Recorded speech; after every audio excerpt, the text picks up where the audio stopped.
네, 안녕하세요. 오늘은 투자 판단을 위해 분석할 기업 8개에 대해서 이야기 나눠보려고 합니다. 지난 시간에도 이야기 드렸듯이 제가 투자를 할 목적으로 깊게 분석할 기업들을 추려본다고 했어요. 그래서 이제 그 결과 총 8개의 기업이 선정이 됐습니다. 그래서 이 8개의 기업이 무엇인지에 대해서 오늘 공개하고 이후에 하나씩 분석하는 내용을 올려보려고 합니다. 네, 우선은 제가 투자할 기업의 조건부터 말씀을 드리면요. 저번에도 이제 얘기했던 거에 정리한 버전입니다. 첫 번째로 내가 이해할 수 있는 기업. 네. 그리고 두 번째로 정직하고 능력이 있는 사람이 운영하는 기업. 그리고 세 번째로 저렴한 기업. 요 세 가지의 조건을 충족을 다 해야지만 이제 제가 투자를 할 예정이에요. 그리고 요 각각을 이제 조금 더 엄격하게 그 조건을 달아보면 첫 번째는 그 재구매율이 높은 기업입니다.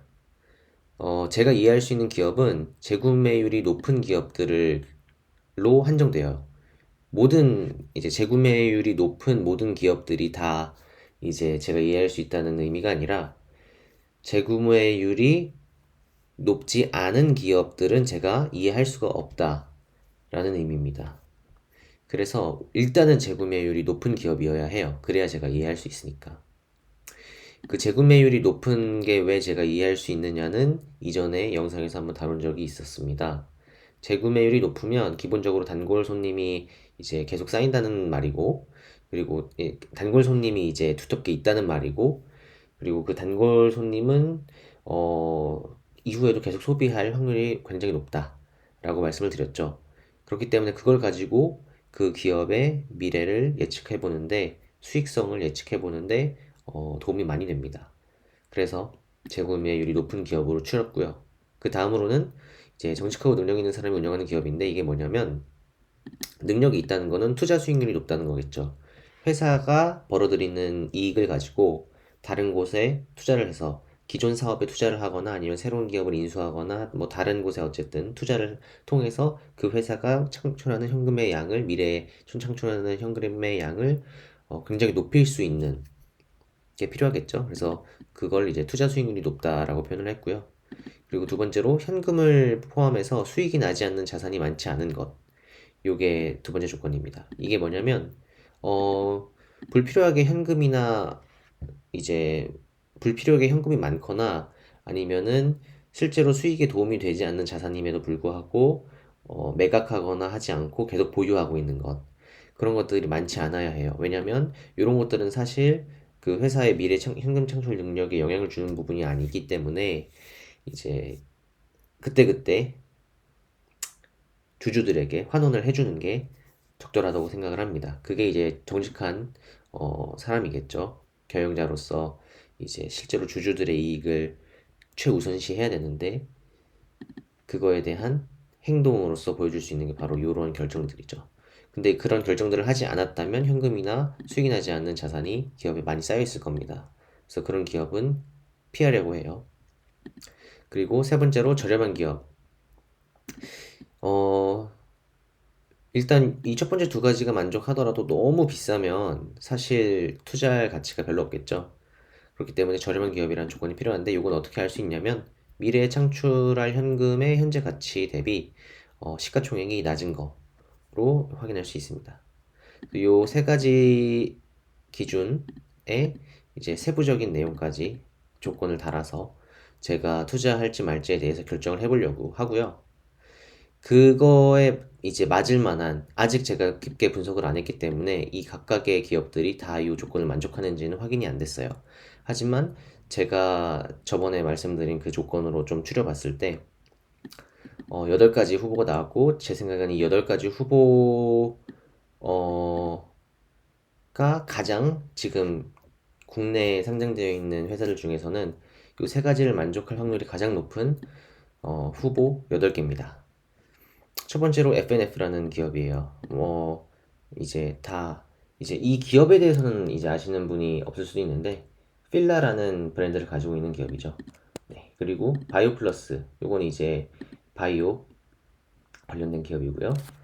그리고 공구우먼 요거는 이제 그 이커머스 관련된 기업입니다. 사업을 하는 기업이고 GMB 에코 요거는 태양광 발전과 관련된 하나의 밸류체인에서 하나의 영역을 맡고 있는 그런 기업이고요. KCC 글라스는 이제 여러 가지 홈 인테리어 관련된 그 자재나 뭐 등등을 이제 관련된 사업을 하고 있는 걸로 알고 있고요.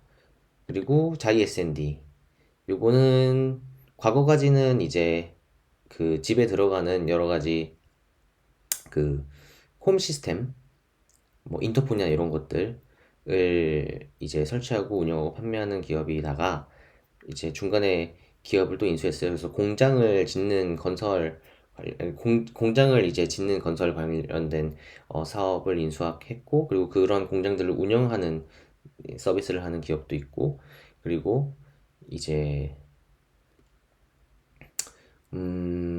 또 그냥 일반적인 오피스텔 같이 그런 건설 관련된 사업을 하는 그런 주택 관련된 건설하는 기업도 같이 들어가 있는 걸로 알고 있습니다.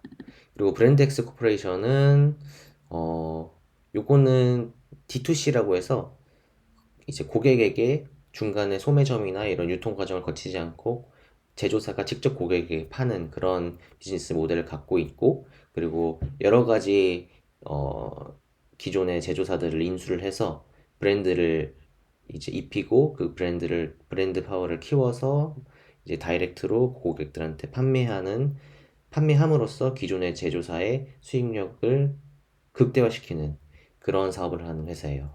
유명한 브랜드로는 잭시미스가 이 브랜드엑스 코퍼레이션이 인수해가지고 크게 키운 브랜드 중에 하나입니다. 요가복 브랜드죠. 잭시미스.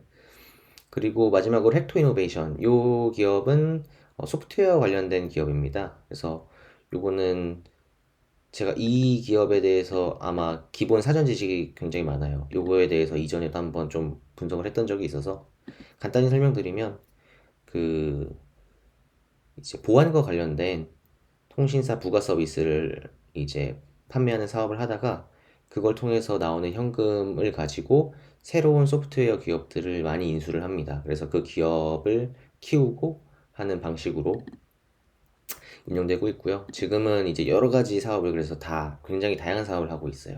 지주회사라고 보시면 될 것 같습니다. 그래서 총 8개의 기업을 추려봤고요.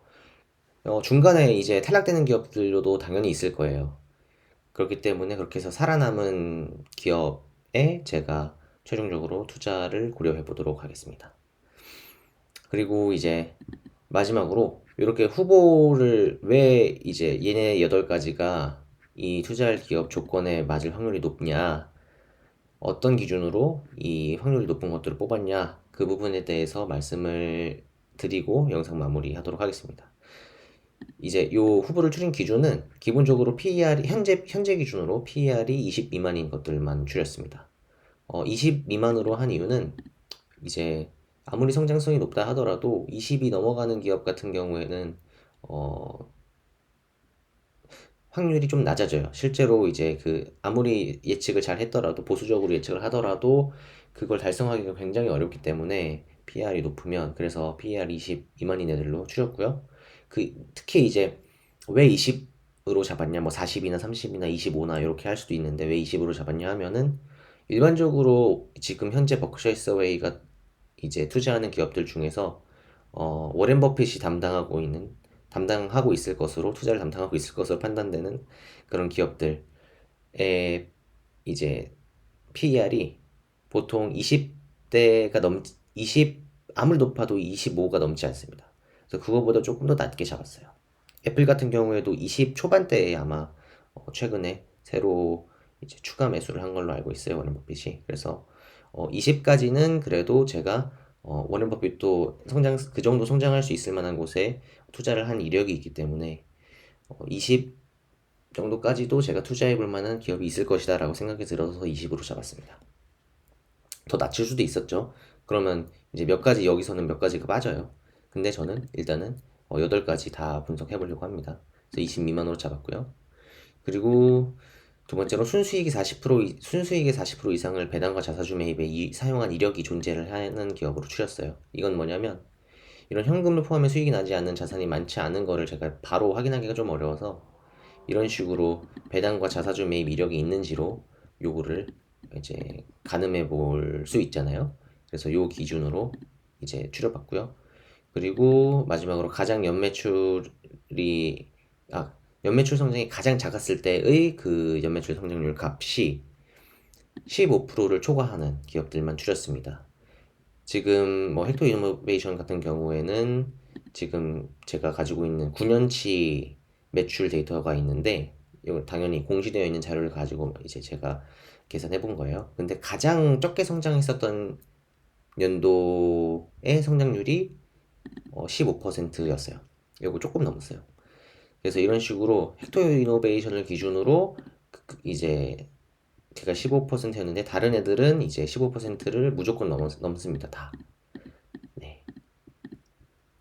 물론 그 이제 헥토 이노베이션은 9년치 데이터가 있기 때문에 8개의 성장률을 갖고 있고 다른 애들은 근데 9년치 데이터까지는 아닌 애들도 있어요. 뭐 4년치만 있는 경우도 있고 해서 이제 조금 이 조건이 좀 더 이제 헥토 이노베이션 같은 회사에는 훨씬 더 엄격하게 적용이 된 거죠.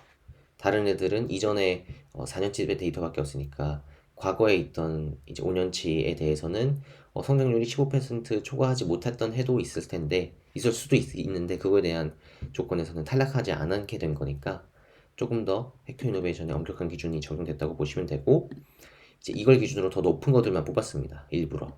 왜냐면 얘보다 더 이제 연매출 성장률이 최소였을 때의 값이 15% 초과하는 게 엄격하게 했는데도 얘가 10%가 이제 초과되는 애가 있기 때문에 얘보다는 좋은 애들로만 구성을 했어요.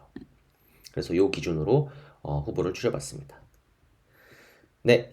그래서 오늘 이렇게 8개 후보를 선정을 한 거를 이제 공유드리고 다음에는 이제 이 중에서 제가 하나씩은 막 분석을 하기 시작할 거예요. 뭐 하나만 깊게 파고 그거에 완료가 되면은 다음으로 넘어가고 이런 식으로 할 것 같진 않고 여러 가지를 이제 그때그때 좀 골고루 볼 것 같습니다. 그래서 어느 정도 완성이 되는 지점이 됐을 때 그때 이제 바로바로 여러분들에게 제가 분석한 내용들에 대해서 공유 드리도록 하겠습니다. 네, 오늘도 영상 시청해 주셔서 너무 감사하고요. 또 오늘 굉장히 유익하셨기를 바랍니다. 네, 다음에도 유익한 영상으로 또 찾아뵙도록 하겠습니다. 시청해 주셔서 감사합니다.